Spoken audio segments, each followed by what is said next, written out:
Request करूंगी कार्यक्रम का आरंभ करें। Thank you ma'am.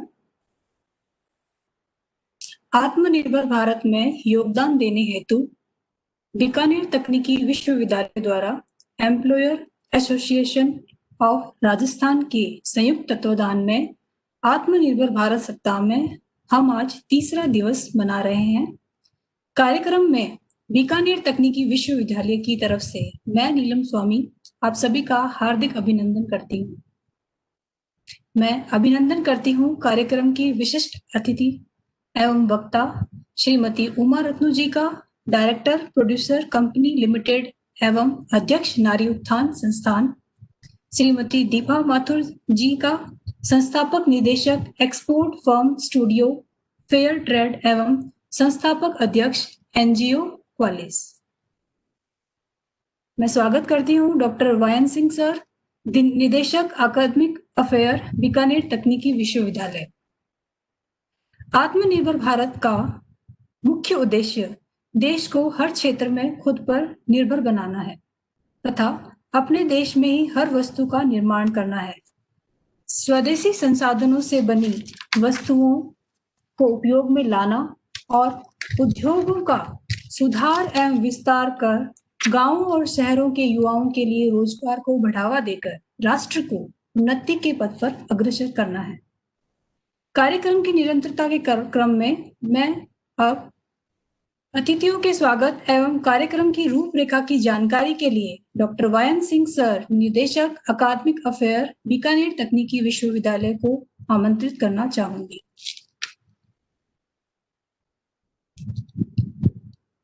धन्यवाद नीलम स्वामी मैडम।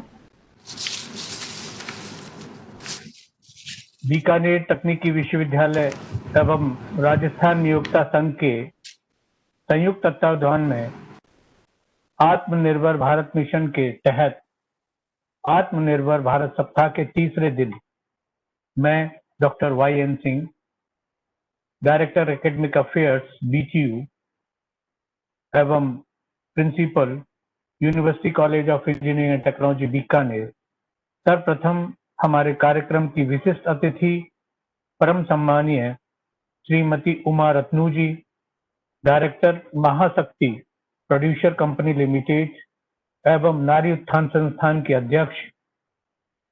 कार्यक्रम के दूसरे विशिष्ट अतिथि परम सम्मानीय Sushri Deepa Mathur ji, export firm studio fair trade एवं क्वालिस एनजीओ की संस्थापक निदेशक।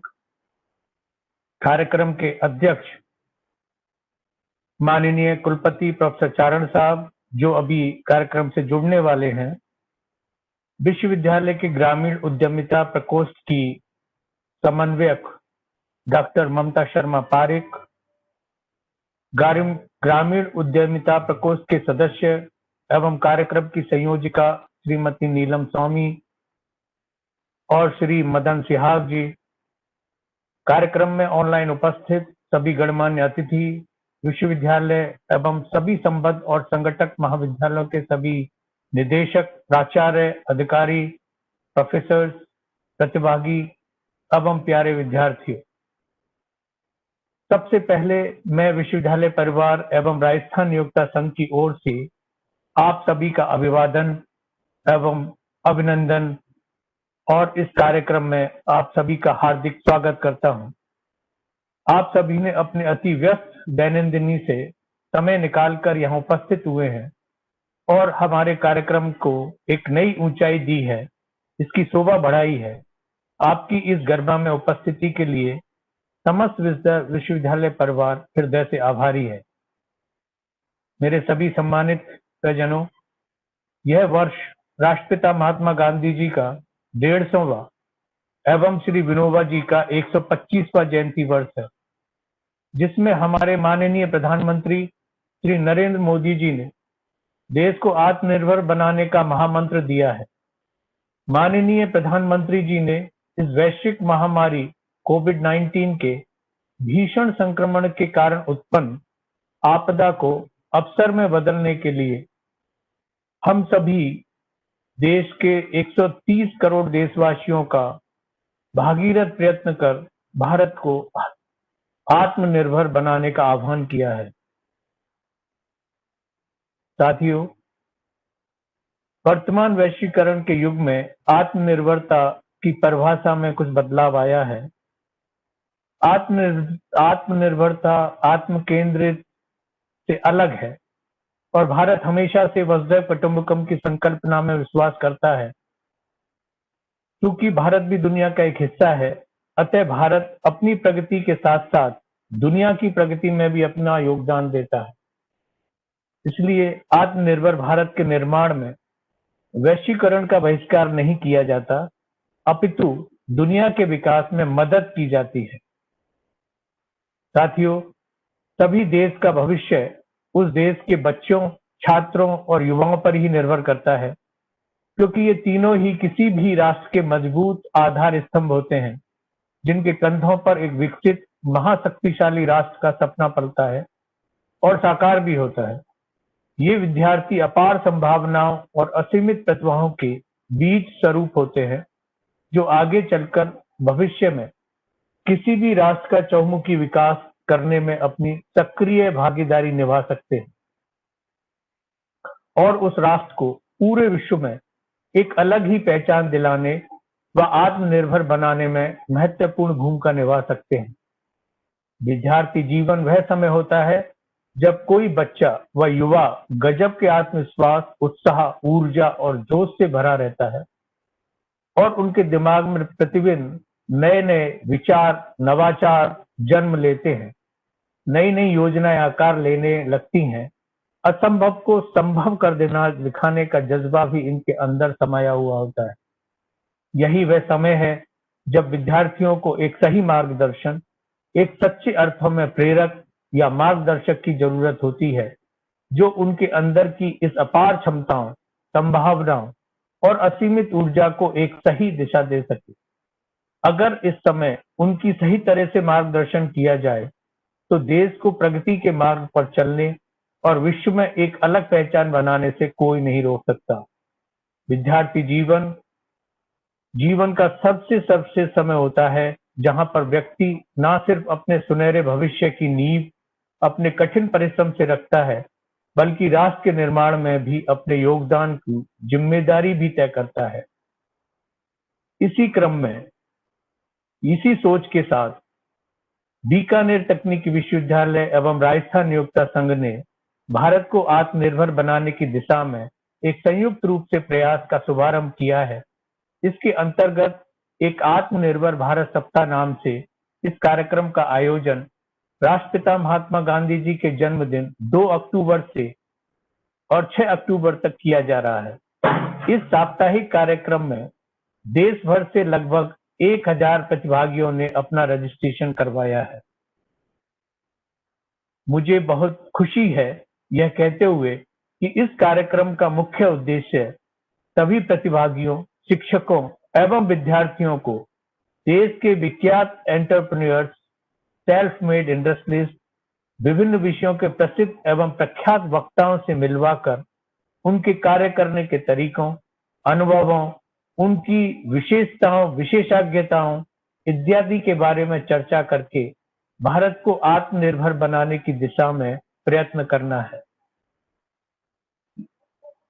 मुझे यह कहते हुए भी गर्व है कि इस साप्ताहिक कार्यक्रम का उद्घाटन सत्र में राजस्थान के महामहिम राज्यपाल महोदय मुख्य अतिथि के रूप में उपस्थित थे। साथ ही श्री वीके जेटली साहब, CEO DCM Shri Ram industries limited एवं श्री एनके जैन साहब, राजस्थान नियोक्ता संघ के अध्यक्ष, विशिष्ट अतिथि के रूप में उपस्थित होकर सभी अतिथियों एवं प्रतिभागियों का आत्मनिर्भर भारत विषय पर अपना उद्बोधन देकर मार्गदर्शन किया।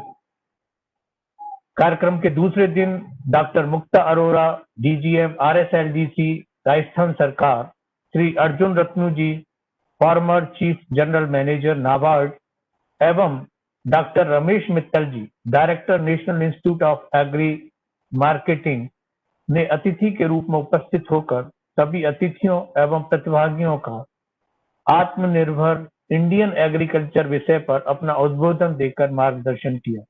इसी क्रम में आज हमारे बीच में हैं श्रीमती उमा रत्नू जी, जो कि डायरेक्टर हैं महाशक्ति प्रोड्यूसर कंपनी लिमिटेड एवं नारी उत्थान संस्थान की अध्यक्ष है, और सुश्री दीपा माथुर जी, जो कि export firm studio fair trade एवं क्वालिस एनजीओ की संस्थापक निदेशक हैं।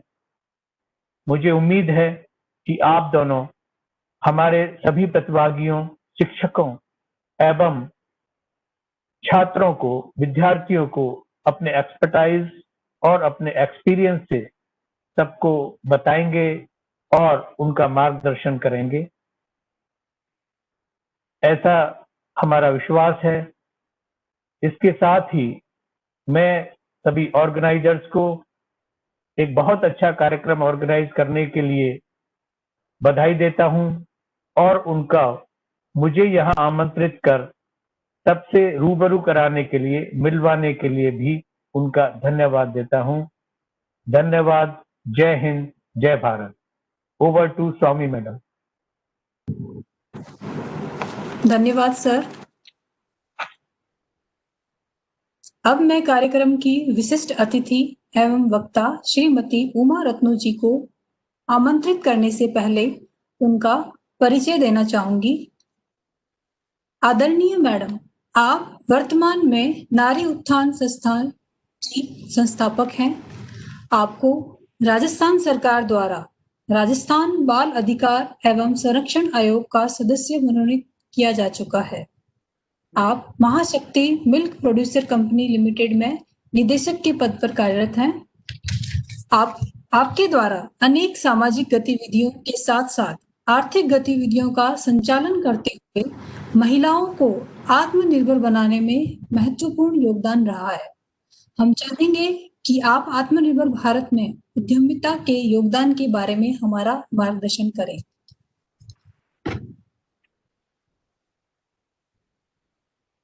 Please ma'am. नमस्कार। नमस्कार मैडम। आत्मनिर्भर भारत सप्ताह है। आप बेटियों एक प्रोग्राम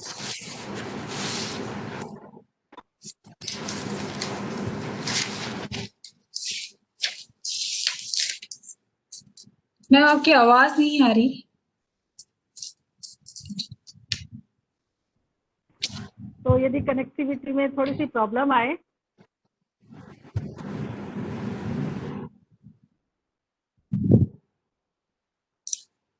नीलम मैम, आप माइक ऑफ कर लें शायद मैम।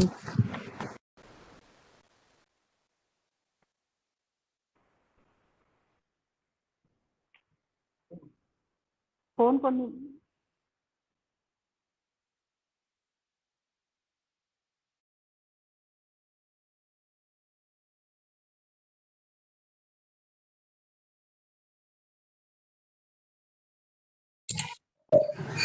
उमा मैम, आपका माइक म्यूट हो गया है, अनम्यूट कर दिया मैम।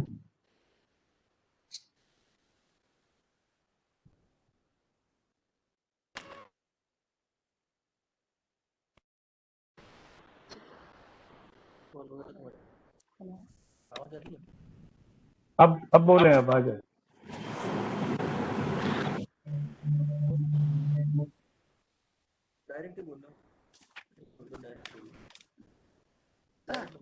नमस्कार।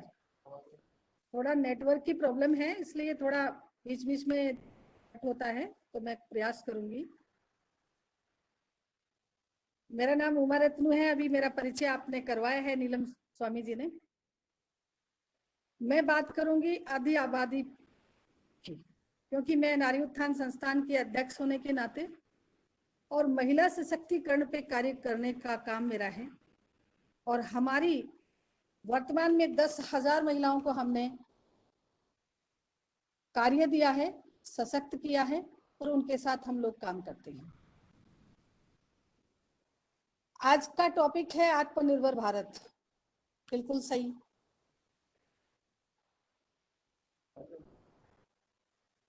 हमारा देश, हमारा परिवार आत्मनिर्भर तभी रहेगा जब हम लोग, क्या हुआ, हाँ नीलम जी, आवाज आ रही है?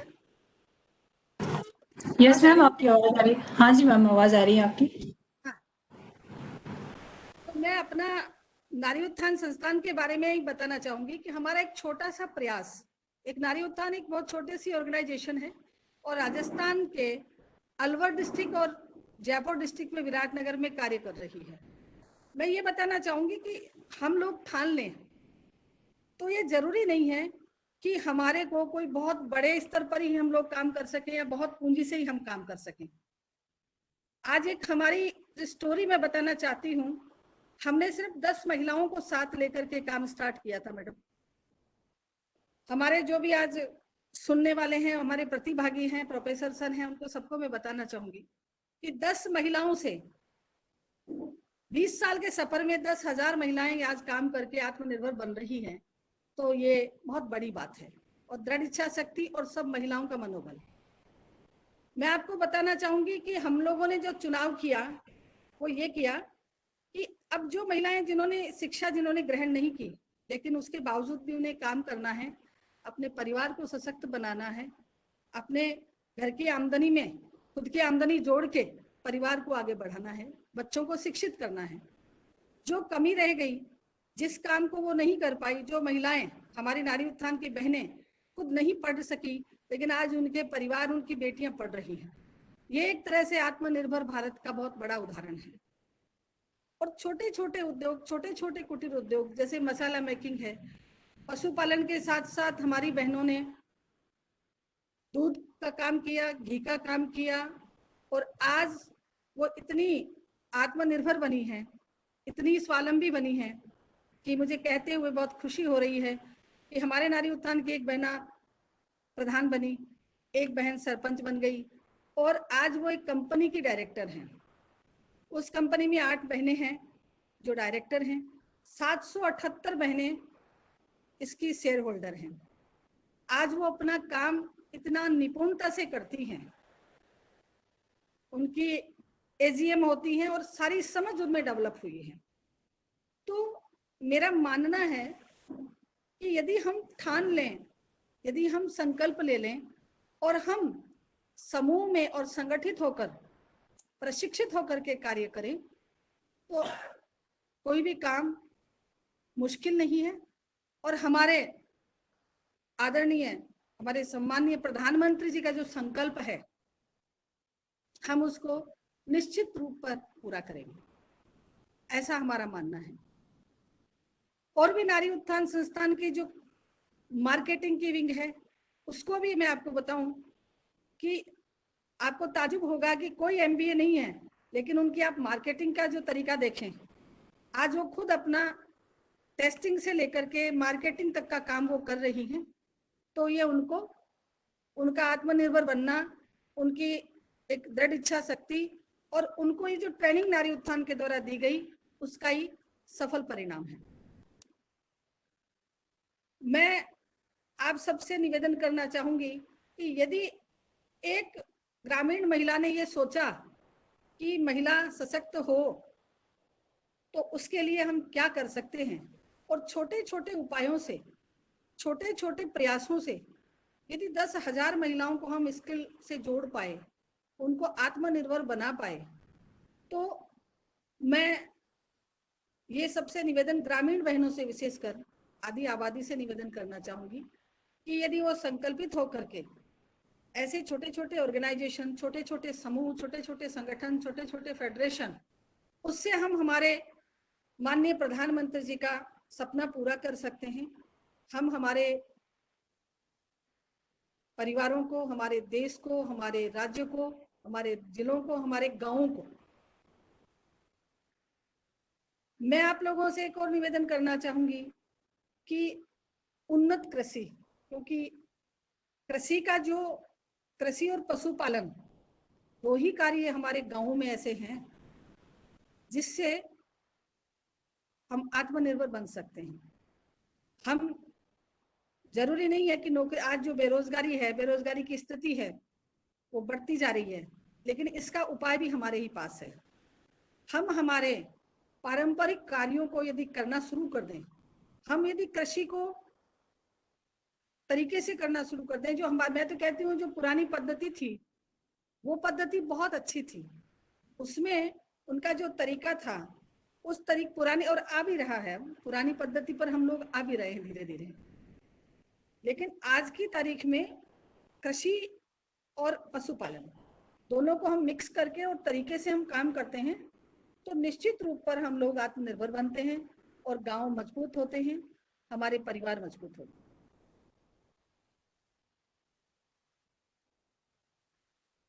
आवाज आ रही है? यस मैम, आवाज आ रही है आपकी।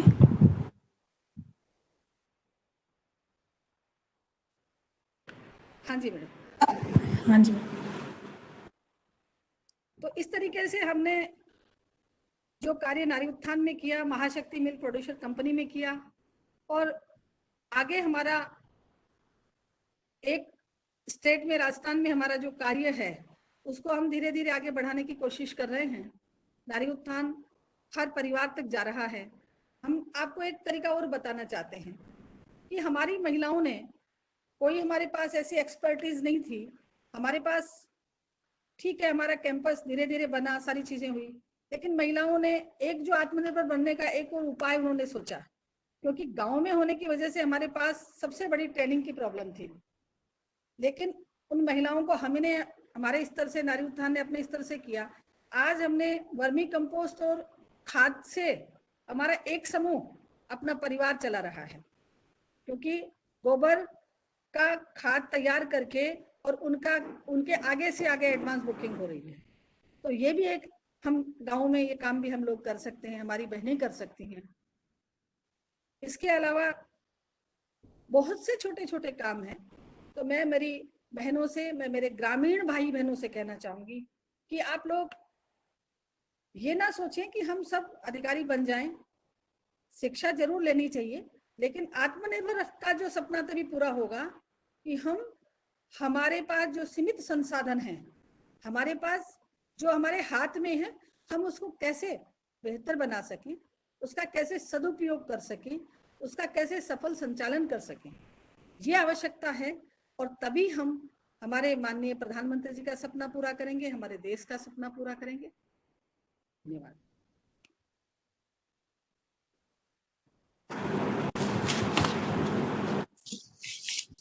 धन्यवाद मैडम, आपके मृदुभाषी शब्दों से हम सभी लाभान्वित हुए हैं। आपके द्वारा महिलाओं के लिए सशक्तिकरण के लिए किए गए प्रयासों के लिए, आपके जो भी प्रयास किए गए हैं वो हमारे लिए हमेशा प्रेरणादायी रहेंगे। Thank you so much ma'am. Thank you Meera. कार्यक्रम को आगे बढ़ाते हुए अब मैं हमारे कार्यक्रम की विशिष्ट अतिथि एवं वक्ता श्रीमती दीपा माथुर को परिचय देकर उद्बोधन के लिए आमंत्रित करना चाहूंगी। मैम, आप एक सफल एंटरप्रेन्योर और सोशल एक्टिविस्ट हैं तथा आपको सोशल एक्टिविटीज के कारण प्रेसिडेंट अवार्ड से भी सम्मानित किया गया है। आपको राष्ट्रपति महोदय द्वारा नारी शक्ति अवार्ड से नवाजा जा चुका है। आप export firm studio fair trade में संस्थापक एवं निदेशक के पद पर सुशोभित हैं तथा quality of life improvement society NGO में संस्थापक एवं अध्यक्ष हैं। आपका ग्रामीण क्षेत्र की महिलाओं को आर्थिक संबल प्रदान करने में बहुत बड़ा योगदान रहा है। आपने समय समय पर यह दर्शाया है कि महिलाएं किसी भी क्षेत्र में, जैसे कि खेल, शिक्षा, विज्ञान में पीछे नहीं है। हम सभी आपके उद्बोधन एवं मार्गदर्शन के लिए लालायित हैं मैम। Please ma'am. सबसे पहले तो नीलम जी, परिचय के लिए बहुत बहुत धन्यवाद। मैं धन्यवाद करना चाहूंगी कुलपति महोदय का, बीकानेर टेक्निकल यूनिवर्सिटी का, कि मुझे आज इस महत्वपूर्ण चर्चा में शामिल होने का मौका मिला है। मैं जानती नहीं कितने सारे स्टूडेंट्स हमारे साथ जुड़े हुए हैं, क्योंकि स्क्रीन पे मुझे दिख नहीं रहे, लेकिन मैं अनुमान लगा रही हूँ कि बहुत सारे स्टूडेंट्स जुड़े हुए हैं। और जो अभी उमा जी ने हमें बताया कितनी खूबसूरत बात के महिलाओं जो आधी आबादी है, अगर वो आत्मनिर्भर बन जाए तो आधा देश तो अपने आप ही आत्मनिर्भर हो जाएगा। तो आज जो मेरा आज आपसे उद्बोधन रहेगा वो इस चर्चा में रहेगा कि सबसे पहले तो मैं चाहूंगी, बिकॉज मेरा मानना है कि India is a very young country, सबसे ज्यादा जो नौजवान है और युवा है वो हमारे पास है भारत में। तो आज जो मेरी चर्चा रहेगी मेरे खुद के एक्सपीरियंस को शेयर करते हुए मैं ये बताना चाहूंगी, हमारे साथ जो जुड़े हुए बच्चे हैं वो मेरा आज का फोकस रहेंगे। और आज का जो टॉपिक है हमारा कि एंटरप्रेन्योरशिप के आत्मनिर्भर भारत में एंटरप्रेन्योरशिप का कितना बड़ा योगदान है। तो मैं इस चर्चा को बिल्कुल पकड़ के चलना चाहूंगी। सबसे पहले तो हमारे लिए समझने की दो बात है, हम एंटरप्रेन्योरशिप को, क्या है एंटरप्रेन्योरशिप, हम इसको पहले इस टॉपिक पे हम दो चर्चा करेंगे और एंटरप्रेन्योर्स हमें क्यों बनना चाहिए। तो इसका देखिए बड़ा सिंपल सा मेरे पास आंसर है कि हम एंटरप्रेन्योर इसलिए बनना चाहते हैं क्योंकि हम सक्सेस चाहते हैं, हम मॉनेटरीली पैसे कमाना चाहते हैं। लेकिन मैं क्योंकि 25 साल से बिजनेस कर रही हूँ, तो मेरा मानना है कि एक सफल एंटरप्रेन्योर वही है जो कि प्रॉब्लम का सॉल्यूशन ढूंढता है। और जब हम प्रॉब्लम का सॉल्यूशन ढूंढते हैं तब हम जो हम बिजनेस कर रहे हैं उसमें सक्सेस पाने के हमारे चांसेस बहुत ज्यादा बढ़ जाते हैं। ये बात मैं अपने एक छोटे से एग्जाम्पल से आपको समझाना चाहूंगी, और वो एग्जाम्पल मेरा नहीं, मेक माई ट्रिप का है। जो मेक माई ट्रिप में जो दीप कालरा है उसके ओनर, उन्होंने 2000 में मेक माई ट्रिप कंपनी को बनाया था। और उसके पीछे एक बहुत ही इंटरेस्टिंग स्टोरी है जो मेरी बात को यहाँ पे वेरीफाई करेगी। उनको उनको अपने पेरेंट्स के लिए इंडिया में ऑनलाइन टिकट बुक कराना था ट्रेन का। तब ऑनलाइन टिकट बुक कराने का कोई साधन नहीं था, तो वो अमेरिका में जॉब करते थे, आई एम ग्रेजुएट थे। उन्होंने ये सोचा कि ये एक एंटरप्रेन्योरशिप का मौका है, ये एक बेसिक प्रॉब्लम है जिस पे मुझे काम करना चाहिए, और मेक माई ट्रिप कंपनी आई। और आज मेक माई ट्रिप ने हम सब जानते हैं, हम सब नहीं, मेक माई ट्रिप ने सिर्फ पैसा नहीं बनाया, लाखों को रोजगार ही नहीं दिया, लेकिन मेक माई ट्रिप और इंडिया को एक प्राउड फीलिंग देते हैं। हम फॉरेन में भी जाते हैं तो लोग मेक माई ट्रिप के थ्रू, तो ये होता है एंटरप्रेन्योरशिप। तो एंटरप्रेन्योरशिप से आत्मनिर्भरता तक वो कैसे पहुंचे, उन्होंने अपने आप को आत्मनिर्भर किया पहले, और फिर उन्होंने बिजनेस जनरेट किया। जितना पैसा उनकी कंपनी से आ रहा था वो हमारी देश में ही यूटिलाइज हुआ।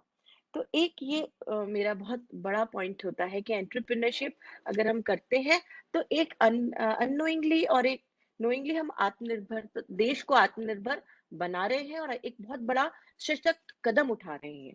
और अगर महिलाएं वो काम करें तो ये एक बहुत ही खूबसूरत बात है। अब मैं छोटा सा इसमें अपना एग्जाम्पल देना चाहूंगी कि जब मैंने बिजनेस शुरू किया था तो मेरे पास बहुत, क्योंकि मैं बहुत जल्दी मेरी शादी हो गई थी, 30 साल 32 साल पुरानी बात है। तो मुझे लगा कि मेरे पास उस लेवल की एजुकेशन नहीं थी कि मैं जॉब कर सकूं। मैं ले सकती थी क्योंकि मैं कंप्यूटर में मास्टर्स हूँ उस जमाने में, बट मैंने डिसाइड किया कि नहीं, ये वो मेरा सपना नहीं है कि मैं जॉब करूं या मैं कुछ ऐसा करूं। और ऑप्शन भी मेरे पास यही था कि मैं एक एंटरप्रेन्योरशिप करूं। और मेरा एक ये था कि मैं महिलाओं को अपने साथ जोड़ूं और ग्रामीण महिलाओं को जोड़ूं। तो जो मैंने अपना बिजनेस मॉडल चूज किया वो फेयर ट्रेड बिजनेस मॉडल है। वो उसके एक अलग से कभी हम चर्चा करेंगे। उसमें हम लोगों ने ये डिसाइड किया कि 90% महिलाएं ही हमारे साथ काम करेंगी। और आज हमारे 7 से 8 ऑफिसेज हैं ऑल ओवर राजस्थान में, और ये महिलाएं आत्मनिर्भर हुई हैं। और जब ये महिलाएं आत्मनिर्भर हुई हैं तो देखिए इनके घर का डेवलपमेंट हमारे सामने हुआ है। हमने देखते देखते इनके बच्चों की एजुकेशन, इनका लिविंग स्टैंडर्ड, सब कुछ बढ़ा है। इनकी सोच आत्मनिर्भर हुई है, सबसे इम्पोर्टेंट है इनकी सोच आत्मनिर्भर हुई है। और वैसे भी आत्मनिर्भरता भारत के लिए कोई नई बात नहीं है। हम जब गांधी जी खुद सूत काटते थे और अपना कपड़ा बुनते थे, वो आत्मनिर्भर भारत के निवासी हैं हम लोग। धीरे धीरे वो गैप आ गया जब हम इम्पोर्टेड में और इन चीजों में ज्यादा बिलीव करने लगे। तो आज हम इस पॉइंट पे आए कि हमें फिर से उद्यमिता और आत्मनिर्भरता के एक संबंध को जोड़ना पड़ रहा है और इसमें चर्चा करनी पड़ रही है। वैसे हम सब आत्मनिर्भर हैं। बहुत खूबसूरत बात कही थी सर ने शुरू में कि आत्म केंद्रित नहीं, आत्मनिर्भर होना बहुत जरूरी है। तो एक तो मेरा ये पॉइंट है। और दूसरा मैं यहाँ पे एक बात कहना चाहती हूँ कि आत्मनिर्भर से हम क्या समझते हैं। आत्मनिर्भर जो पॉइंट है, आत्मनिर्भर भारत क्या है? कब हम आत्मनिर्भर बनेंगे? जब हम make in India, use in India and reuse in India, इन तीनों फॉर्मूलाज को बैलेंस करके चलेंगे, तब हम आत्मनिर्भर भारत की एक जो सही डेफिनेशन है उसको पूरा कर पाएंगे। जैसे मैं आपको एग्जांपल देती हूँ यहाँ पे कि हम लोग खादी के कारीगरों के साथ बहुत काम, खादी कपड़े में मैं बहुत काम करती हूँ, कोटा डोरिया में मैं बहुत काम करती हूँ। तो जो खादी है वो जो हमारे यही प्रोड्यूसर्स हैं, जो किसान हैं, वो कॉटन उगाते हैं, तो वो एक जनरेशन हो रहा है इनकम का। उसके बाद सूत कतता है, वो एक जनरेशन है, कपड़ा बुनता है, वहां पे इनकम जनरेट हो रही है, यूज होता है वो कपड़ा, वहां पे इनकम जनरेट हो रही है। तो वो पूरे के पूरा जो खादी के कारीगर है या पूरा का पूरा जो ये एक चेन है खादी कपड़ा बुनने तक की, वो आत्मनिर्भर चेन है। वो सब खुद प्रोड्यूस कर रहे हैं और इंडिया में सबसे ज्यादा यूज हो रहा है खादी का, तो हम उसे यूज कर रहे हैं। मैं मानती हूँ कि अभी वो उतनी अवेयरनेस नहीं आई है क्योंकि हमारी कॉस्टिंग ज्यादा है, लेकिन आप देखिए कि ये एक बहुत खूबसूरत आत्मनिर्भर भारत का एक एग्जाम्पल है। सेम एग्जाम्पल हम कोटा डोरिया का जो फैब्रिक है उसकी बात करते हैं, या हम देखते हैं गाँव में कढ़ाई बुनाई सिलाई के कार्यक्रम होते हैं, तो इस तरह के ये जो खुद बनते हैं और वहीं पे ये लोग आपस में बेचते हैं और अर्न कर लेते हैं। मैं एक छोटा सा अपना खुद का एक्सपीरियंस शेयर करूंगी कि पहले हम लोग जो धागा यूज करते थे अपने मैं हाथ की एम्ब्रॉयडरी का बहुत काम करवाती हूँ महिलाओं से। तो पहले जो हम धागा यूज करते थे वो हम बाहर से जो एक्सपोर्ट होके आता था वो धागा यूज करते थे क्योंकि उसका प्राइस कम होता था। फिर ऑफ लेट जब हम आत्मनिर्भर भारत की चर्चा करने लगे, बातचीत करने लगे, तो हमको रियलाइज हुआ कि ये गलत हो रहा है। हो सकता है हमारा थोड़ा महंगा हमें पड़े, लेकिन हम इंडिया में बनी हुई चीजें यूज करेंगे। हमने इंडिया में बनी हुई चीजें यूज करना शुरू किया, हम अब वो धागा यूज करते हैं और उसमें हमने अपने बायर्स को एजुकेट किया, तो वो हमको उसका जो डिफरेंस का प्राइस आता है वो भी वो पे करने के लिए तैयार हो गए हैं। तो अब ये एक बड़ी सी खूबसूरत छोटे छोटे चेंजेस अगर सभी बिजनेस वाले लोग करें, तो मुझे लगता है कि हम एक आत्मनिर्भर भारत के सपने को पूरा कर सकेंगे। क्योंकि आत्मनिर्भर भारत का सपना ना तो सिर्फ एंटरप्रेन्योर देखेगा, ना सिर्फ प्रोड्यूसर देखेगा, ये एक सम्मिलित सपना है जिसमें सरकार का भी पूरा योगदान है, जिसमें एंटरप्रेन्योर्स का भी पूरा योगदान होना चाहिए। और जब हम खुद अपना ये मतलब वोकल टू वो कहते हैं ना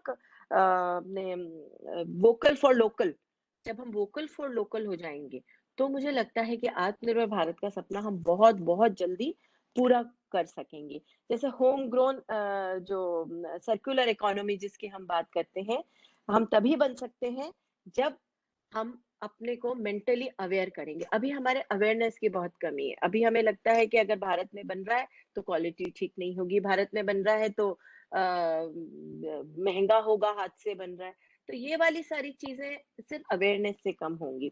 और मुझे लगता है कि महिलाओं का इसमें बहुत बड़ा योगदान होगा, क्योंकि जो घर गृहस्थी का चलाती हैं वो महिलाएं चलाती हैं। बहुत सारे ऐसे डिसीजंस हैं, कहना पड़ेगा अभी छोटे मोटे डिसीजंस या बड़े डिसीजन, महिलाओं का बड़ी भागीदारी आजकल हो गई है। तो जब महिलाएं इस चीज को अपने बच्चों को सिखाएंगी या इस चीज को यंग जनरेशन जब ये चीज समझेगी कि we have to be vocal for local, तो मुझे लगता है कि ये बहुत बड़ा एक रिवॉल्यूशनरी चेंज और बहुत बड़ा जो एक हमारा make in India and use in India and reuse in India का जो सपना है वो तभी पूरा होगा। और इसमें मुझे लगता है कि 4 पॉइंट्स है जिसपे हमें सारे लोगों को ध्यान देना, हमको चर्चा करनी चाहिए। वो है कि लैंड, लेबर, कैपिटल और एंटरप्रेन्योर, ये 4 चीजें मिलके अगर हम, जिसमें लैंड मतलब सरकार सब्सिडाइज, लेबर मतलब स्किल डेवलपमेंट, और कैपिटल बैंक लोन सस्ते उसमें दरों में, अगर ये सब चीजें मिले, ये सब चीजों का एक कॉम्बिनेशन हो गया, तो जो अभी यंग जनरेशन है, जो यंग इंडिया है, वो उनको ईज ऑफ एंटरप्रेन्योरशिप मिलेगी, ईज ऑफ बिजनेस मिलेगा। तो जब ईज ऑफ बिजनेस मिलेगा तो आई थिंक हम बहुत सारे एंटरप्रेन्योर्स डेवलप कर सकेंगे, बहुत सारी जॉब्स क्रिएट कर सकेंगे स्किल लेबर के लिए, और जो पैसा इंडिया में बन रहा है वो इंडिया में ही यूज होगा, टैक्स पेयर्स बढ़ेंगे। तो ये एक सारी एक साइकिल है जिसको हम इस खूबसूरती से हम कंप्लीट कर सकेंगे। और उमा जी ने बहुत सारा महिलाओं के बारे में चर्चा करी, तो मुझे लगा कि थोड़ी सी चर्चा को डाइवर्ट करके एक जर्नलिस्टिक मैं आपसे बात करूं। तो मैं चाहूंगी कि कहते हैं ना कि खुदी को कर बुलंद इतना कि हर तकदीर से पहले खुदा तुझसे पूछे कि बता तेरी रजा क्या है। तो उस तरह की अगर आज की जनरेशन ठान लेगी तो मुझे लगता है ये सपना बहुत जल्दी पूरा कर सकेंगे। बहुत बहुत शुक्रिया।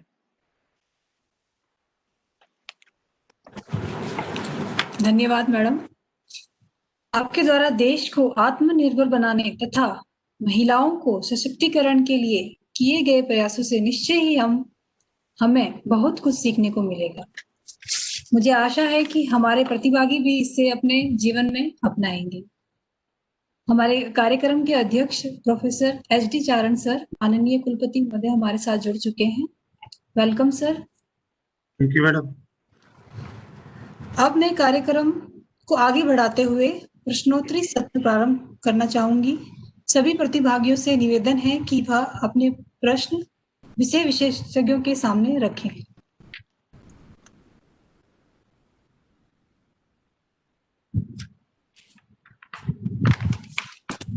एक प्रश्न है दीपा मैम से।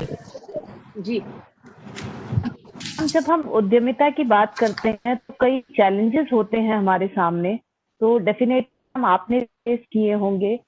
तो बीइंग यंगस्टर्स जो हमारे साथ जुड़े हुए हैं वो उन चैलेंजेस से भागने की कोशिश करते हैं, तो थोड़ा सा मैम प्लीज गाइड कीजिए हम।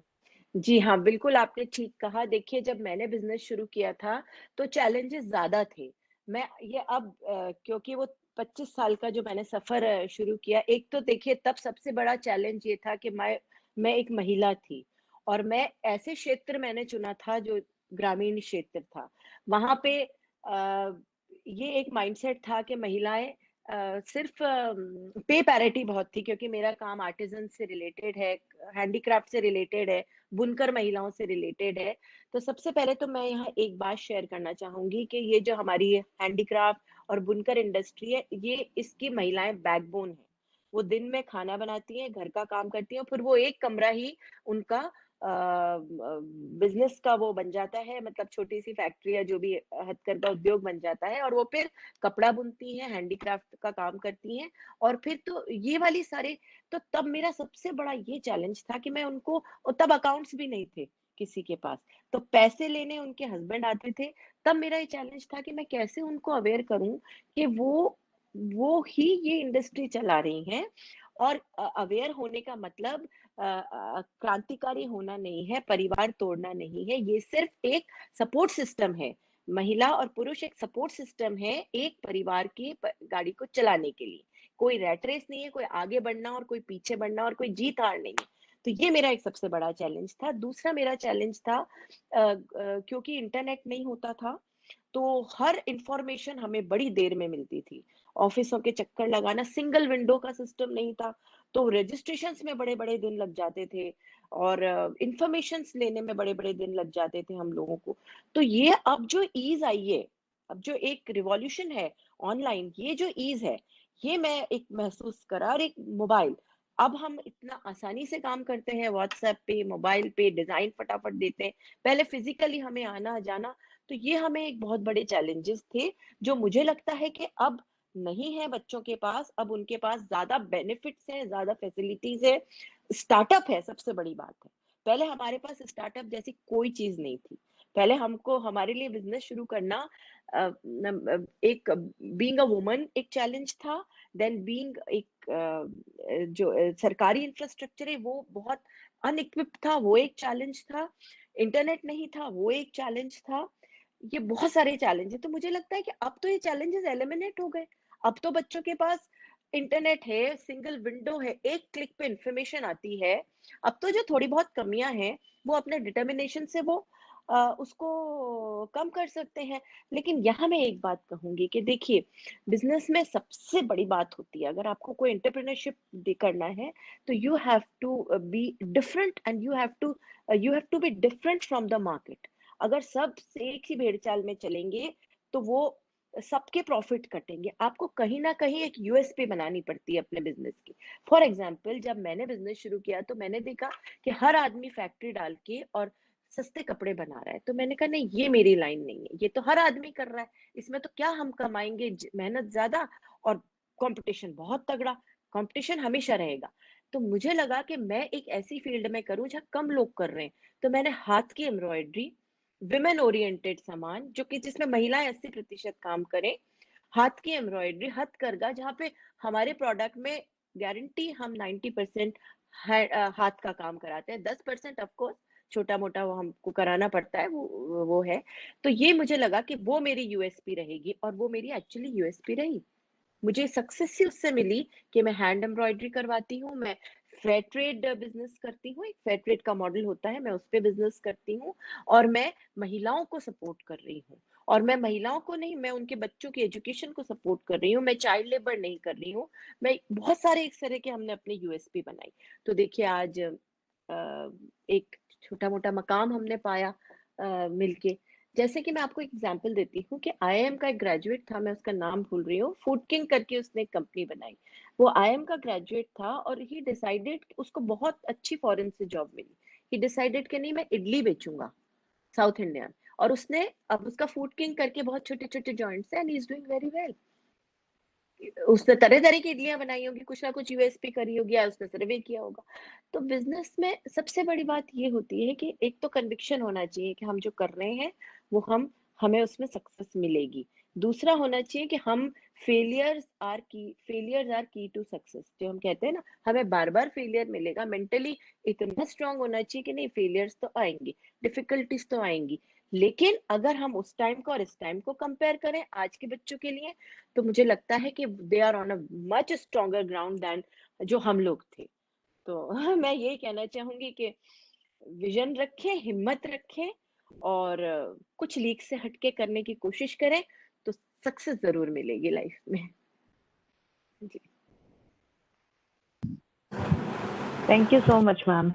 Thank you. Over. Yes ma'am. Uma Ratnu ma'am, आपसे मनोज पुरी जी प्रश्न पूछना चाह रहे हैं। उमा रत्नू मैम, आप हमें सुन सकती हैं? हाँ जी, आप हाँ हमें सुन सकती हैं? हाँ, बिल्कुल बिल्कुल। हाँ जी, मनोज पुरी जी क्वेश्चन पूछना चाह रहे हैं आपसे। वो कह रहे हैं कि हमारे गांव में कुछ महिलाएं हैं जो अपने द्वारा खेती करती हैं और फसलें नीचे दायरे में बेचती हैं। ऐसी महिलाओं के लिए आपकी संस्था मार्केटिंग में कुछ हेल्प कर सकती हैं, या वो अपने व्यापार को उच्च स्तर तक कैसे लेके जाएं अपने बलबूते पे? तो इसके लिए आप उनको मार्गदर्शन कीजिए मैम। बताएं, क्योंकि थोड़ा सा कनेक्टिविटी। आप दोबारा पूछें सवाल। जी मैम।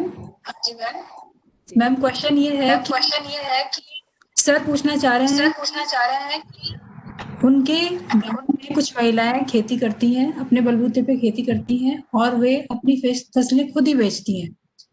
तो वो चाह रही हैं कि आप उनकी कोई मार्केटिंग में हेल्प कर सकती हैं, या वो अपने बलबूते पर अपना व्यापार कैसे आगे बढ़ा सकें। इसके लिए आप कुछ बताएं उनको। आवाज आ रही है मैम? जीन्स तैयार करती हैं जी मैम, आ रही है मैम। दीपा मैम, आप म्यूट कर लीजिए माइक।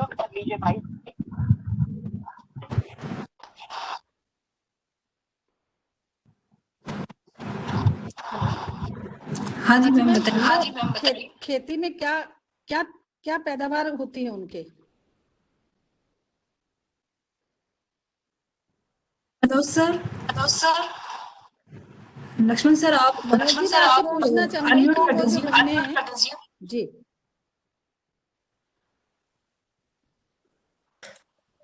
मैं मनोज सर को एक बार इंग्लिश में करता हूँ और वो खुद पसंद कर सकते हैं यहाँ पे। क्या फसल बोती हैं महिलाएं?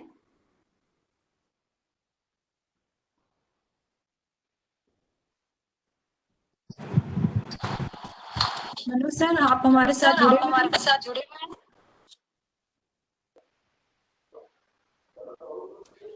हाँ मनोज सर, आवाज नहीं आ रही है शायद आपकी। हाँ मनोज पुरी जी, मैं ये जानना चाहूंगी कि आपके जो महिलाएं हैं वो क्या फसल बोती हैं? Hello ma'am. जी वो नॉर्मली जो फ्लावर वगैरह होती है ना मैम, उनकी खेती है। अच्छा, फ्लावर की खेती है, ओके। Yes ma'am.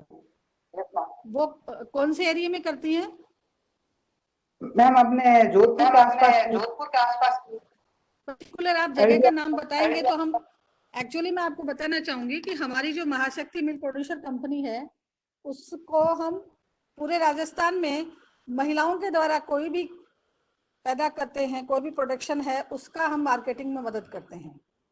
जी तो मैम। हमारा मिल्क का हो गया, घी का हो गया, मसाले का हो गया, मस्टर्ड का हो गया, इवन की जैसे बाजरी है ना, तो बाजरी है, जितना भी आप देखेंगे यदि महिलाओं के समूह द्वारा, संगठन के द्वारा, फेडरेशन के द्वारा कुछ तैयार है तो उसको हम खरीदने का और उसकी मार्केटिंग का हम व्यवस्था करते हैं। आप चाहें तो हम आपको हमारे नंबर वगैरह उपलब्ध करवा देंगे, आप हमारे से डायरेक्ट कांटेक्ट कर सकते हैं और बिल्कुल हम उसमें आपकी मदद करेंगे।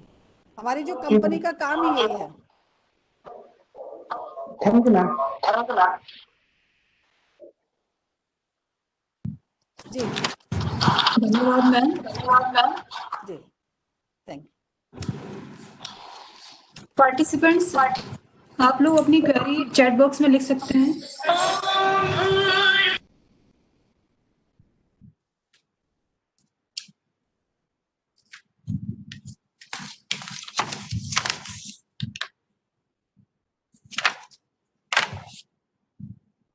मैम नीरज जैन जी हैं, हैंड रेज है। नीरज जैन जी, यदि आप जुड़े हुए हैं हमारे साथ तो लक्ष्मण सर माइक ओवर कर दीजिए नीरज जैन जी को।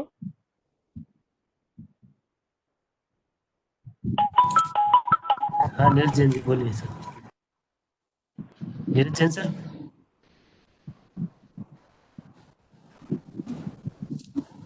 सर आपका माइक अनम्यूट कर दिया गया है, आप क्वेश्चन अपना प्रश्न पूछ सकते हैं।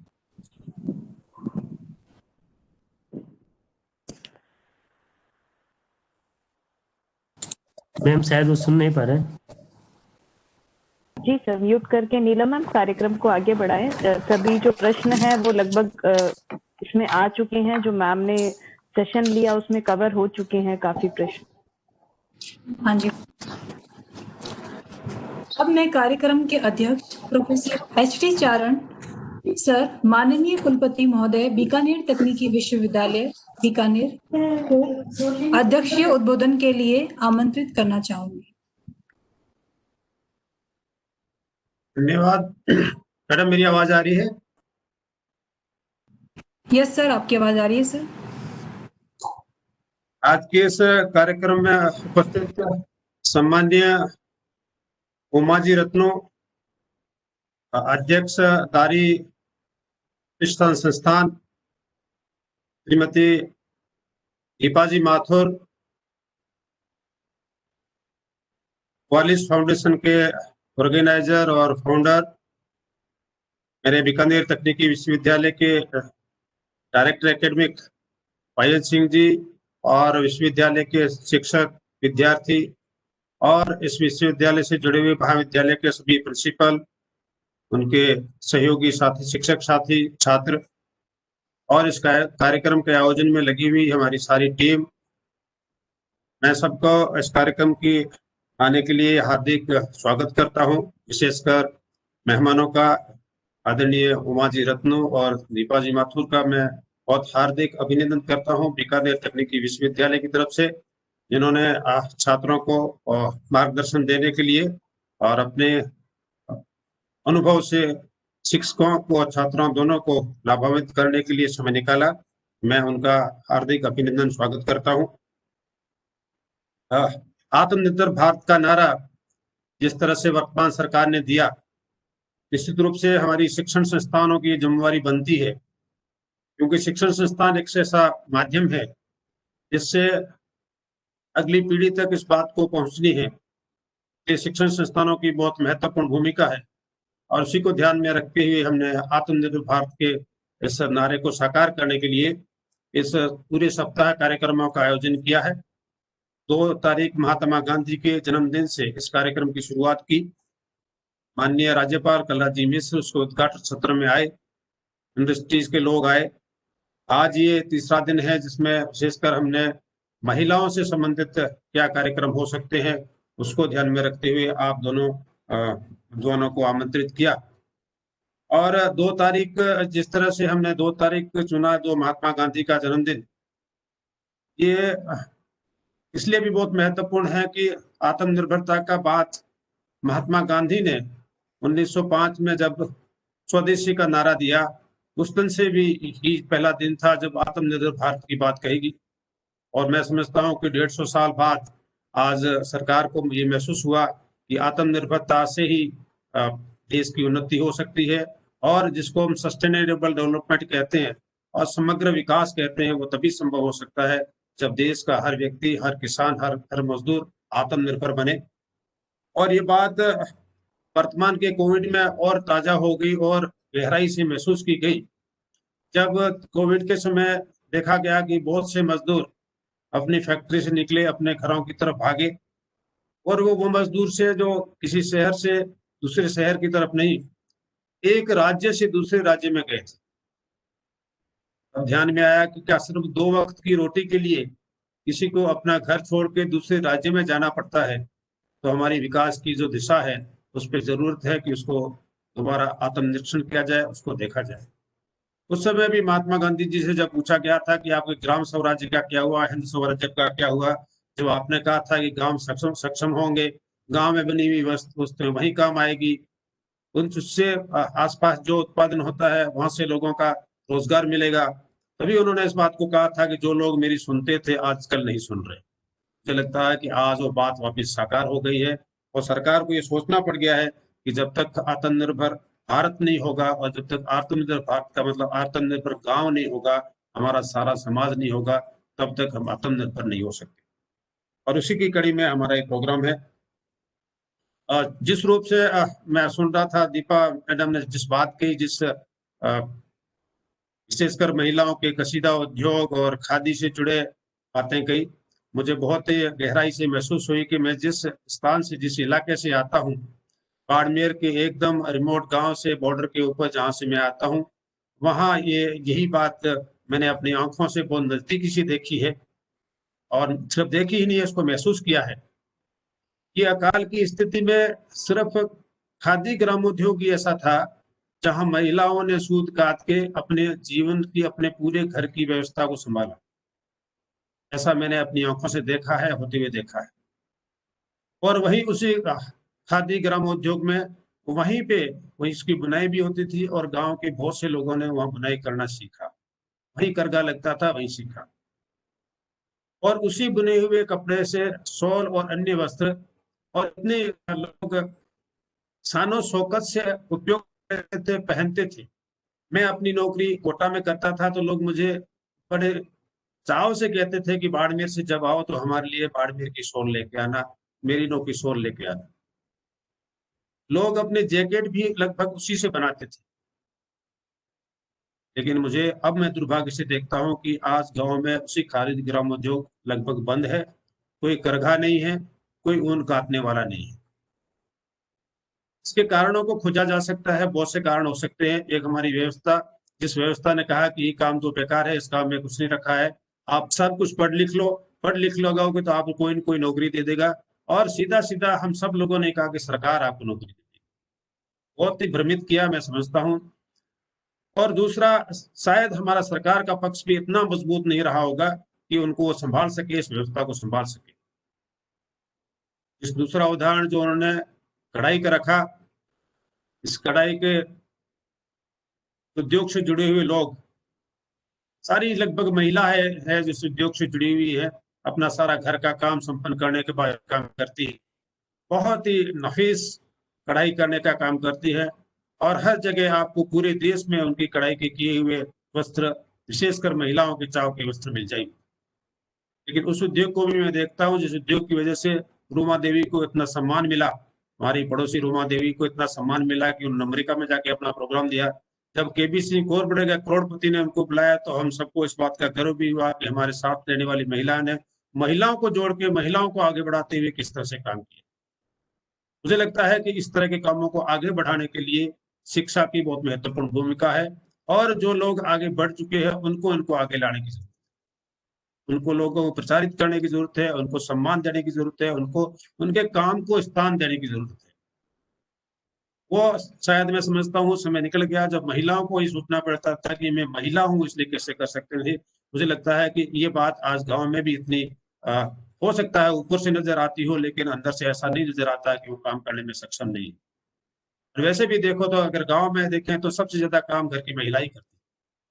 वो घर का काम भी करती है, खेती का काम भी करती है, पशु से संबंधित काम भी करती है, और कढ़ाई बुनाई भी करती है, हाथ करके का काम भी करती है, ऊन भी काटती है।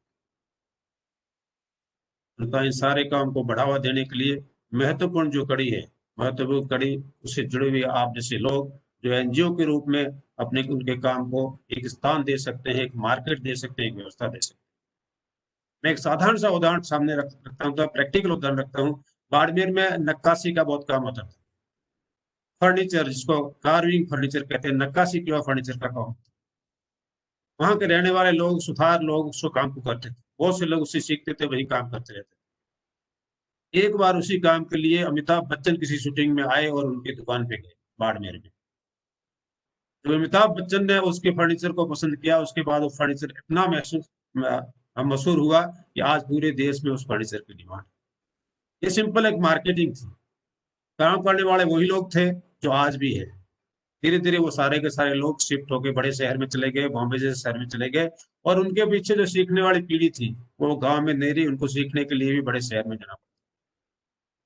जो शिफ्ट है शहर से गांव की तरफ, ये एक महत्वपूर्ण कड़ी है जिसको रिवर्स करने की जरूरत है। आज की व्यवस्था में मुझे लगता है कि हमारा देश जो कृषि प्रधान देश है, उस कृषि प्रधान देश की अर्थव्यवस्था कृषि आधारित है, और कृषि आधारित व्यवस्था के लिए देश की अर्थव्यवस्था को भी कृषि आधारित करनी पड़ेगी। मुझे लगता है कि समय आ गया है जब सरकार और हम सबको मिलके कम से कम इतना तय तो करना ही पड़ेगा कि किसी व्यक्ति को 2 वक्त की रोटी के लिए अपना गांव छोड़ के, अपना घर छोड़ के न जाना। कोई अपना व्यापार करने के लिए किसी बड़े शहर में जाए, नौकरी करने के लिए किसी बड़े शहर में जाए, निश्चित रूप से अच्छा लगता है, लेकिन कम से कम 2 वक्त की रोटी के लिए तो नहीं जाए। इस काम के लिए जो लोग थोड़ा सा आगे बढ़ चुके हैं उनकी सामाजिक जिम्मेवारी भी बनती है कि ऐसे लोगों को आगे बढ़ाओ। एनजीओ का बहुत महत्वपूर्ण रोल है। संस्था को जो काम एनजीओ कर रहा है वो काम इतना महत्वपूर्ण है कि वो एक परिवर्तन ला सकता है। हमने 2 छोटे उदाहरण रखे, रुमादिन का उदाहरण रखा है, ऐसे बहुत अच्छे उदाहरण मिलेंगे। बहुत अच्छा कर सकते हैं, बहुत से अच्छे काम एनजीओ के माध्यम से हो सकते हैं, लोगों को रोजगार मिल। एक बहुत बड़ा एनजीओ का उदाहरण मेरे को ध्यान में आता है कि कई साल पहले 126 खेड़ा, गुजराती खेड़ा जिला के किसानों ने 126 किसानों ने दूध उत्पादन करने वाले लोगों ने सोचा कि हम हमारा सारा दूध जो है बॉम्बे डेयरी को डायरेक्ट नहीं देंगे, बिचौलियों को नहीं देंगे। और धीरे धीरे उन्होंने कोऑपरेटिव मूवमेंट बनाया, कोऑपरेटिव मूवमेंट खड़ा हुआ। आज उस संस्थान के साथ में अमूल, इसका देश विदेश में सकते नाम है, उस अमूल के साथ 1.5 करोड़ किसान है, 1.5 करोड़ किसान है, और आज सब जगह अमूल का नाम है। गृहस्थता में स्वाद अमूल। यानी क्या संभव नहीं हो सकता कोऑपरेटिव के माध्यम से। और एक व्यक्ति अगर सोच ले कि वो अपने समाज से, जिस समाज से आता है, समाज के प्रति उसका कुछ जरूरत थी, निश्चित रूप से उसकी कुछ जिम्मेवारी बनती है, इसका एहसास कर सकते। समझता हूँ कि शिक्षा की बहुत भूमिका है। इसी भूमिका को महसूस करते हुए हमने सबसे पहले जो काम किया है कि इसको हम क्या कर सकते हैं। सिर्फ नारों से काम नहीं हो सकता, हमारे विद्यार्थियों में ये जज्बात पैदा करने पड़ेंगे, ये भाव उत्पन्न करना पड़ेगा कि जहां से वो आते हैं वहां के प्रति उनकी जिम्मेवारी है। जिस समाज से वो आते हैं समाज के प्रति उसकी जिम्मेवारी है, इसका role and responsibility towards society, ये उनमें भाव उत्पन्न करना पड़ेगा। हालांकि हमारा विश्वविद्यालय तकनीकी विश्वविद्यालय है, लेकिन इससे हटकर हमने सभी को ये विषय अनिवार्य रूप से बताया जाता है कि समाज के प्रति आपकी क्या जिम्मेवारी। अगर समाज के प्रति जिम्मेवारी को महसूस कर लेता है तो रोजगार तो निश्चित रूप से उसको कहीं मिल ही जाता है। रोजगार करना कोई जीवन का उद्देश्य नहीं है, ये तो एक छोटा सा हिस्सा है, छोटा सा आयाम है। तो इस बात का एहसास हो जाए कि उसको समाज में क्या करना है, कुछ ऐसा उपयोगी काम करना है जिससे समाज का भला हो सके। मैं हमेशा अपने विद्यार्थियों को कहता हूँ हम बिजली बनाने का फार्मूला आपको बताते हैं, लेकिन इस बिजली बनाने के फार्मूले से तो बम भी बनता है। ये आपके मूल्यों पर निर्भर करता है कि आप उससे बिजली बनाते हैं या बम बनाते हैं। बम बना के आप विध्वंस भी कर सकते हैं। आज चारों तरफ हम जो आतंकवाद देख रहे हैं, वो कोई अनपढ़ लोग नहीं है, पढ़े लिखे लोग हैं, वेल डिटरमाइंड लोग हैं। अगर उनके डिटर्मिनेशन को देखा जाए तो वो जैसा डिटर्मिनेशन नहीं हो सकता, लेकिन उसका जो दिशा है, दिशा ठीक नहीं है। इसलिए सबसे पहले हम विद्यार्थियों में मानवीय मूल्यों के आधार पर ये भाव जागृत करने की कोशिश कर रहे हैं कि जिस समाज से आते हैं, जहां से आते हैं, उसके प्रति आपकी जिम्मेवारी है। अनिवार्य रूप से मानवीय मूल्य के विषय को वर्कशॉप के माध्यम से, कार्यशाला के माध्यम से, एग्जाम के माध्यम से अनिवार्य रूप से पढ़ाते हैं। और मुझे आप सबको बताते अच्छा लगा है कि लगभग अब तक हम 5000 विद्यार्थियों का इस तरह का वर्कशॉप करा चुके, 600 टीचर्स ने इस तरह की ट्रेनिंग कर चुके हैं। यहाँ तक कि वाइस चांसलर खुद भी इसकी ट्रेनिंग करके आया है कि उसके समाज के प्रति रोल है, रिस्पॉन्सिबिलिटी क्या है, परिवार के प्रति रिस्पॉन्सिबिलिटी क्या है, प्रकृति के प्रति रिस्पॉन्सिबिलिटी क्या है, और इन तीनों के प्रति रिस्पॉन्सिबिलिटी को निभाने के लिए उसको स्वयं में क्या परिवर्तन लाना है। जब विद्यार्थी में ये भाव उत्पन्न होगा तो दूसरी कड़ी के रूप में हमने किया कि विद्यार्थी को ये टारगेट दिया कि उसके आसपास जिस मोहल्ले में रहता है, जिस गांव में रहता है, वहां की क्या समस्याएं हैं, और उन समस्याओं का समाधान गांव के लोग कर ही रहे हैं। हमारी पीढ़ियों से कोई न कोई समाधान हम कर ही रहे थे। हम जल व्यवस्था जानते थे, हम भूमि की व्यवस्था भी जानते, पशु का प्रबंधन भी जानते थे, हम सब कुछ जानते थे। तो उनसे सीखते हुए आज की टेक्नोलॉजी से जुड़ के उसको बेहतर कैसे किया जा सकता है, इसके लिए वो प्लान करें, सोचे। इसके लिए हमने सोशल रिस्पॉन्सिबिलिटी सेल बनाया।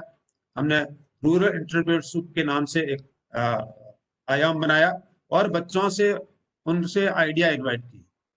और मुझे ये बताते हुए बहुत ही अच्छा लग रहा है कि पहली बार में 500 आइडियाज आए हमारे पास।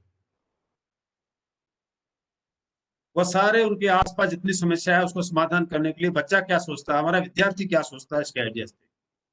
हमने IIM अहमदाबाद के प्रोफेसर नील गुप्ता, जो खुद पद्मश्री है और इसी तरह के गांव की समस्या से संबंधित NGO चलाते हैं, उनके साथ मिलकर उन आइडियाज को प्रोसेस किया।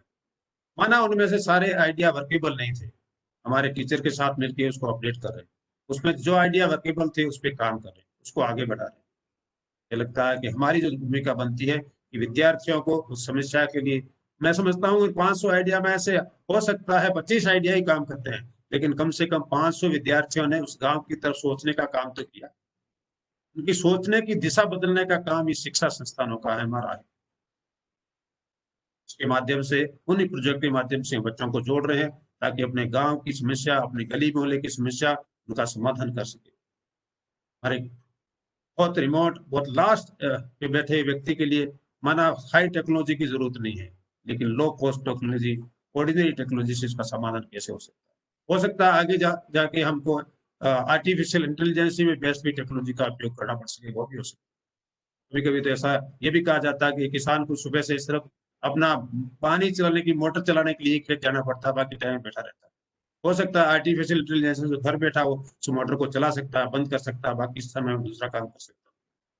लेकिन जरूरत यह है कि आने वाले समय में हमारा सारा का सारा ध्यान किसान और किसान से संबंधित काम, पशुपालन, डेयरी, उससे संबंधित होना चाहिए। व्यापार और ट्रेडिंग भी उसी से संबंधित होगी, और उसमें आप जैसे NGO का बहुत महत्वपूर्ण योगदान हो सकता है कि वो अपने उस प्रोडक्ट को वहीं किसी रूप में कैसे ले जा सकता है। मुझे ध्यान आता है कि सरकार की नीति कितना बदलाव कर सकती है। परम श्रद्धेय अटल बिहारी वाजपेयी जी ने एक योजना दी, प्रधानमंत्री ग्राम सड़क योजना। उस सड़क योजना के माध्यम से जैसे सड़कें बनी, मैं उससे जुड़ा रहा, राजस्थान के जितने प्रोजेक्ट होते थे हमारे थ्रू पास होते थे। मैं जब देखता हूँ कि सड़क बनने के बाद किस तरह से गांव के लोगों का एकदम कायाकल्प हो गया, उनकी कनेक्टिविटी इतनी आसान हो गई। मैंने देखा उदयपुर में एक पुल बनने से उस नदी के उस पार रह रहे लोगों का 20 किलोमीटर का चक्कर बच गया। समझता हूँ एक योजना से इतना बड़ा कुछ हो सकता है। अगर हम कल्पना कर सकते हैं कि यही योजना अगर 1950 में बनी होती तो आज देश की स्थिति कुछ और होती। एक दूसरी योजना उन्होंने सामने रखी, नदियों को जोड़ो। हमारे देश में जब पानी आता है तो बाढ़ लेके आता है, और पानी चला जाता है तो सूखा रह जाता है। मुझे लगता है अगर वो जोड़ा होता तो आज गांव का व्यक्ति जो किसान था मजदूर नहीं बनता। बहुत सारी संभावना है हमारे देश में। हमारे देश में 16 करोड़ हेक्टेयर कृषि योग्य भूमि है, 16 करोड़ हेक्टेयर, और अभी सिर्फ उसमें 7 करोड़ भूमि जो है सिंचित है, इरिगेटेड है। एक सर्वे के अनुसार इसको अगर हम 7 से 14 डबल कर देते हैं तो पूरे संसार की 2/3 जनसंख्या को हम खाना खिला सकते हैं। यह अपार संभावना हमारे देश में। मैं समझता हूँ कि जो वोकल फॉर लोकल का नारा दिया गया है वो नारा सही है। लोकल फॉर लोकल के नारे के साथ vocal for local and made for global हम अपना भी बनाए और पूरे संसार के लिए भी बनाए। मुझे लगता है इस नारे के साथ में हम आत्मनिर्भर भारत के इस सपने को साकार कर सकते हैं। और मैं एक बार फिर माननीय उमा जी रत्नू और दीपा जी का बहुत बहुत हार्दिक स्वागत करता हूँ कि आपने समय निकाला। मैं उनसे और आग्रह करूंगा कि आपके मन में किसी तरह का कोई प्रोजेक्ट हो जो हमारे बच्चे कर सकते हो, हमारे यहाँ की लड़कियां कर सकती हो, निश्चित रूप से उनके लिए उपयोगी हो सकता है। क्योंकि जिस तरह का शिक्षा का आयाम बना है कि आप पढ़ाई कर ले नौकरी कोई और देगा, ये नारा चलने वाला नहीं है, ये डायरेक्शन चलने वाली नहीं है। ये निश्चित रूप से एक गलत डायरेक्शन है जो विद्यार्थी को निकम्मा बनाती है आगे जाके। कुछ लोगों की नौकरी लगती है उसकी चर्चा होती है, जिनकी नहीं लगती उनके क्या हाल है इसके बारे में कोई चर्चा नहीं करता। मैं समझता हूँ कि इस डायरेक्शन को बदलने की जरूरत है और इस डायरेक्शन को बदलने में आप जैसे लोगों के उदाहरण बहुत निश्चित रूप से बहुत ही महत्वपूर्ण हो सकते हैं। और मैं ऐसे बहुत से विद्यार्थियों को जानता हूँ जिन्होंने बहुत अच्छा एनजीओ के रूप में काम किया है। ऐसा मेरा एक इलेक्ट्रिकल इंजीनियर का विद्यार्थी था, एक बार मुझे मिला, उसने कहा मैं बीकानेर की धरती के ऊपर हमने 3 इंजीनियर से मिलकर अनार उगा रहे हैं। बीकानेर में अनार की बात सोच के मुझे आश्चर्य हुआ, लेकिन उसने उसको उगा के दिखाया, 2 वर्षों से उगा रहा है और कर रहा है। बहुत कुछ हो गया, बहुत कुछ संभव है। एक बार फिर मैं सभी को बहुत बहुत धन्यवाद देता हूँ। बहुत बहुत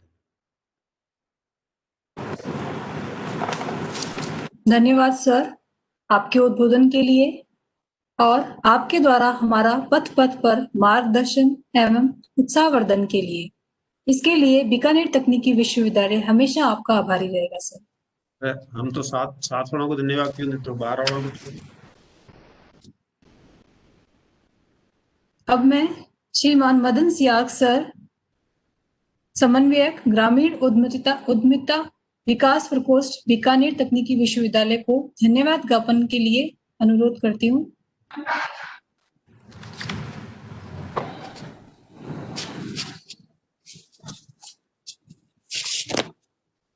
थैंक यू मैम। आत्मनिर्भर भारत सप्ताह के आज के इस कार्यक्रम के वार्तालाप के विषय आत्मनिर्भर भारत में उद्यमिता का योगदान विषय में पधारे हुए हमारे आज के अतिथि वक्ता सम्माननीय उमा रत्नू मैम, आदरणीय दीपा माथुर मैम का मैं मदन सियाग बीकानेर तकनीकी विश्वविद्यालय परिवार की ओर से बहुत बहुत आभार व्यक्त करता हूँ, धन्यवाद ज्ञापित करता हूँ। आपने इस संक्षिप्त समय में जिस तरीके से हम सबको उद्यमिता की बारीकियों और पर्टिकुलरली जो है आत्मनिर्भर भारत में उद्यमिता के योगदान के इस महत्वपूर्ण विषय पर जो हमें अनुग्रहित किया है वो हमारे लिए प्रेरणादायक है। इसके साथ ही आज के इस कार्यक्रम से जुड़े हमारे सभी पार्टिसिपेंट का भी मैं आभार व्यक्त करना चाहूंगा। और इसमें बहुत सारे हमारे यूनिवर्सिटी के एफिलिएटेड इंस्टीट्यूट से टीचर्स और स्टूडेंट्स जुड़े हुए हैं। तो यूनिवर्सिटी ने जो है सभी इंस्टीट्यूट में ये जो है आत्मनिर्भर भारत की सेल जो है उसके लिए रिक्वेस्ट किया है गठित करने के लिए, और सेल गठित हुई है। तो इस सेल में सभी को हमको एक टीम में मिलजुल के काम करना है। ये किसी एक स्टूडेंट या एक टीचर या किसी इंडिविजुअल का काम नहीं है, और इसमें हमको आपस में मिलजुल कर और परस्पर सहयोग से काम करना है।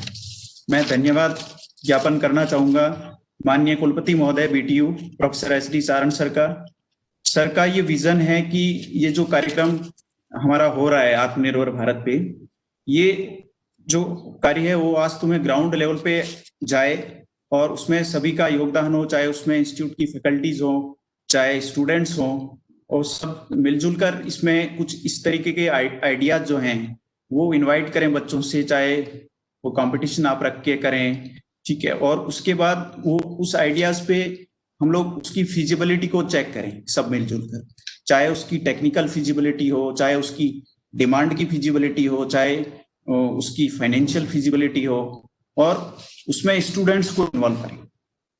और उसके बाद जो कलेक्टिव सॉल्यूशन हमारे पास इसका निकल के आता है उसका प्लान बनाए, पेपर पे उसका प्लान बनाए, उसका इम्प्लीमेंटेशन प्लान बनाए, बिजनेस प्लान बनाए, और ये जो कार्य होगा इसका पहला बेनिफिशियरी जो है वो हमारा स्टूडेंट होना चाहिए।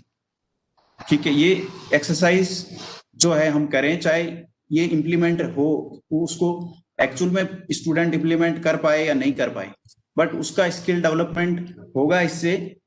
और आइडिया जो चूज करना है उसमें 3 कैटेगरीज हैं। फर्स्ट कैटेगरी में आइडिया कुछ इनोवेटिव हो सकता है, जो जैसा मैम ने बताया कुछ स्टार्टअप आइडिया हो सकता है। दूसरी कैटेगरी में कुछ इस तरीके का आइडिया हो सकता है जो अपनी लोकेलिटी है वहां पे उस पर्टिकुलर प्रोडक्ट का कंजम्पशन तो होता है बट प्रोडक्शन नहीं होता। ठीक है, तो उसमें हम उसके प्रोडक्शन में कुछ कॉस्ट सेविंग कर सकते हैं और वो उसको हम वहां पे अपना इस तरीके का प्लान बना के इम्प्लीमेंट कर सकते हैं। तीसरा हो सकता है कि कुछ ऐसा आइडिया हो जिसमें लोकल लेवल पे प्रोडक्शन होता है बट उसमें बहुत सारा उसमें मार्जिन है। ठीक है, तो उसमें हम भी अपना योगदान दे सकते हैं, हम भी उसमें जो है सर्वाइव कर सकते हैं, हम भी उस कार्य को कर सकते हैं।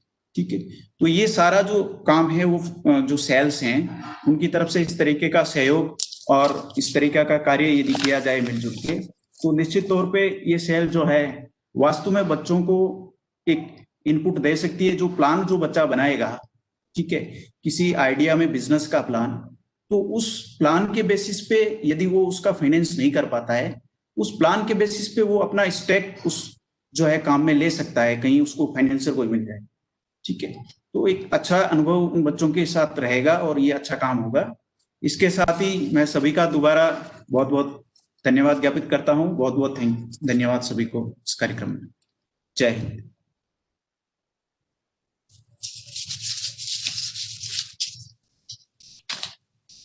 Thank you madam.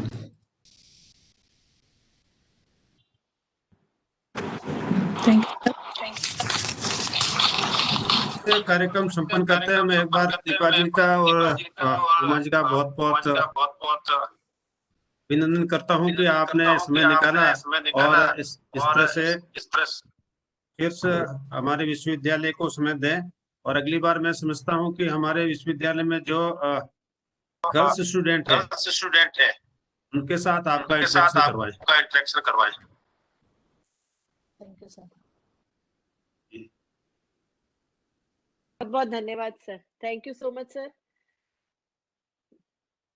आज बहुत अच्छा लगा। वैसे मिलके करते तो और ज्यादा अच्छा लगता है सेशन, लेकिन इंटरनेट का जमाना है तो कोरोना की इस स्थिति में भी बात कर पा रहे हैं, ये एक बहुत अच्छी बात है। कोरोना ने हमको ये मौका दिया कि इस व्यवस्था का उपयोग कर सके। ऑनलाइन व्यवस्था से जुड़ना बहुत आसान हो गया है। बिल्कुल सर। मैंने महसूस किया कि हमारे बीकानेर जैसे जगह में अगर एक प्रोग्राम कराना है और दिल्ली या दूसरी जगह से विद्वान को बुलाना है तो उसको 2 दिन लगते हैं। एक दिन फ्लाइट आती है और दूसरे दिन जाती है। बिल्कुल। लेकिन आज इस ऐसे पिछले 5-6 महीने में देश का ऐसा कोई विद्वान नहीं था जिसको हमने चाहा हमने बुला नहीं पाए। चाहे यूजीसी के चेयरमैन हो, चाहे एसीटी के चेयरमैन हो, और चाहे गवर्नर साहब हो, चाहे मुख्यमंत्री जी हो, वो सिर्फ कोरोना की वजह था कि ऑनलाइन था और आना आसान था। बस शर्त है कि आप कोई अच्छे काम के लिए बुलाओ, अच्छी बात के लिए बुलाओ तो कोई भी आ सकता है। बिल्कुल बिल्कुल सर, बहुत कुछ सिखा दिया इस कोविड ने। आत्मनिर्भर का जो नारा अभी तक सुन रहे थे और कम में रहने की जो एक प्रवृत्ति जो सुन रहे थे कि भाई सूक्ष्मता से भी अच्छी जिंदगी चल रही है, तो आत्मनिर्भर हम लोग अपने हेल्थ वाइज हो गए। आजकल चर्चा बहुत होने लगी है योगा की, हेल्थ की, अच्छा खाने की, इम्यूनिटी की, जो धीरे धीरे हम भूल ही रहे थे ये जनरेशन। तो ये भी एक मैं सोचती हूँ कि कुछ पॉजिटिव आउटकम हुए हैं। और आज इंटरनेट जो कि हमेशा से विवादित रहा कि भाई इसमें बुराई बच्चे ज्यादा सीख रहे हैं, तो आज इस इंटरनेट की वजह से देखिए सब एक दूसरे से कनेक्टेड हैं और दुनिया चल रही है। अच्छा ही थैंक यू, आपने हमें इनवाइट किया और दीपा मैम आपसे भी आपका सुनने का मौका मिला। नहीं, आपने बहुत अच्छा बोला। अच्छा काम कर रहे हैं आप। तो ग्रामीण क्षेत्र में काम करने वाले लोग हैं मैडम, हम काम करते हैं और हम आपको बुलाएंगे। हमारे लक्ष्मण सिंह जी इको की हमारा चेक करो पीछे। नारी उत्थान में आपको बुलवाएंगे। चांद साहब को भी आना बाकी है अभी। जी। कोविड ने बहुत कुछ सिखाया। कि एक हम ह्यूमन वैल्यू एजुकेशन के नाम से वर्कशॉप कराते रहते हैं। तो चूंकि अब पहले तो मुश्किल होता था कि से कानपुर में हो रहा तो कानपुर जाना है, IIT PHU में हो रहा है वहाँ जाना है, तो अभी पूरे देश से लोग जुड़े हुए हैं। बिल्कुल तो सर, एक महिला है मैसूर से है, वो अपने अनुभव बता रही थी कोविड में कि हमारे पास हमारे अपने पूर्वजों ने वो सिखाया था, पिछली पीढ़ी ने वो सिखाया था, लेकिन हम भूल गए। बिल्कुल बहुत ही व्यवहारिक उदाहरण दिया कि मैंने अपनी माँ को देखा कि जैसे घर के पर्दे हैं और पर्दे जब पुराने होने लगे तो उसने पर्दों को उतार के और किसी पे ढकने का काम कर लिया हो, चादर का सा काम कर लिया हो उसका, जैसे वो चादर के रूप में उसने कहा हो सकता है जो ड्रम हुआ करता था, ड्रम के चारों तरफ कवर लगा दिया, और जब ड्रम का कवर ही फटने लगा तो उसने उसको पोचे के रूप में काम लिया, झाड़ू पोछ करने के लिए काम में ले लिया। यानी वस्तुओं का किस तरह से उपयोग करते थे। बिल्कुल सर, मुझे लगाते हैं कि ये हमारे संस्कार में था, लेकिन धीरे बिल्कुल धीरे सर, हमारे संस्कार को हम भूलते जा रहे हैं। आज लेकिन मैंने आप जब इस कोर्स के माध्यम से मैं अपने आप को रिवाइंड करती हूँ तो देखती हूँ हमारे पेरेंट्स ने हमको सिखाया था, अपने अपने व्यवहार से सिखाया था, लेकिन हम भूलते जा रहे हैं। तो कोविड ने हमको बहुत सारी चीजें सिखाई कि हमको कितनी चीजों की जरूरत है, कितनी व्यवस्था की जरूरत है, सिखाया व्यवस्था इतनी ही चाहिए। और हम बिल्कुल सारा सर, अपना अपना सारा जीवन व्यवस्थाओं को इकट्ठा करने में लगा देते हैं, पूरा जीवन ऐसे संपन्न कर देते हैं। ये जबकि बात जीवन आप जो दिया है बहुत बिल्कुल बड़ा ठीक है। कह रहे हैं। व्यवस्थाओं में अपने को जितनी जरूरत है उतनी व्यवस्था करनी चाहिए, लेकिन सिर्फ व्यवस्था जुटाने में ही नहीं लग जाना चाहिए। बिल्कुल, हमें याद है सर बचपन में हमें याद है अपने आप करो एक दिन, आत्मनिर्भरता का पहला पाठ माँ पढ़ाती आज थी ये कि सर खुद क्या उठ बोले के थे पानी पियो, विशेष खुद साहब? अपना काम करो, खुद अपना बिस्तर बनाओ। हाँ विशेष साहब ये भी से तो कुछ बोला था क्या? आत्मनिर्भरता का एक्चुअली यहाँ पहला मेरे में पाठ था प्रॉब्लम ना हो जो गई है, हमने बचपन में पढ़ा तो था। आवाज क्लियर और आज मेरे को खुशी है कि आज जो यंगर मुझे कुछ जनरेशन है, लाइव तो बंद कर देता हूँ कोविड मैं की ना, वजह से उसको सेविंग का कंसेप्ट आया है सर। एक पैसा, ठीक लाइव तो एक बंद कर जो दिया एक मैम। कंसेप्ट आया है, क्योंकि पैसा जो बचाया वही कमाया। जो उमर रत्न एक मैडम है वो उनके वहां से कंसेप्ट क्यों बहुत आया बड़ा हुआ है जो आजकल बच्चों में कम हो रहा है। और एक हेल्दी खाना, मतलब है? अगर आपका स्वस्थ शरीर, हाँ स्वस्थ दिमाग है हाँ तभी आप उनका आगे बढ़ोगे। वो तो ये मुझे तो मैं कुछ और चीजें कह जो रहा था अभी जैसे इन वो दिनों में बोलते हैं ना, तो हमने तो उनकी सबकी रिवाइज कर बाकी लोग लिया की और आवाज उन्होंने दिक्कत सीखी, आती है, एक अच्छा हुआ काम उनकी दिक्कत आ रही इसमें। है। लक्ष्मण सिंह, आप अपना माइक बंद कर लो और ऑनलाइन बंद कर दो। जी सर बंद कर दिया सर। और बहुत बहुत आप धन्यवाद फिर आपका। आपका भी धन्यवाद सर, बहुत बहुत धन्यवाद कि आपने हमें यहाँ बुलाया और आज इतना अच्छा आपको सुनने का मौका मिला। ये बहुत ही अच्छा लगा क्योंकि आपने कुछ ऐसी बातें कर दी जो मेरे दिल के बड़ी करीब थी, करीब है, कि कैसे आप तो कारीगर हमारे इलाके महिलाओं में काम करते हैं। कैसे कारीगर महिलाओं को कम पेमेंट मिलता था, कैसे ये सारी चीजें हमने देखी है सर 25 साल में बिजनेस करते करते। अब आप जाके तो वो जब एक जाते तब देखते हो, हम तो हमेशा से देख रहे हैं। आप हमेशा से देख रहे हैं सर, बिल्कुल। तो हमने छोटा सा योगदान करने का, आज 4 से 5,000 महिलाएं काम करती है सर मेरे साथ, एम्ब्रॉयडरी का और बुनकर बुनाई का।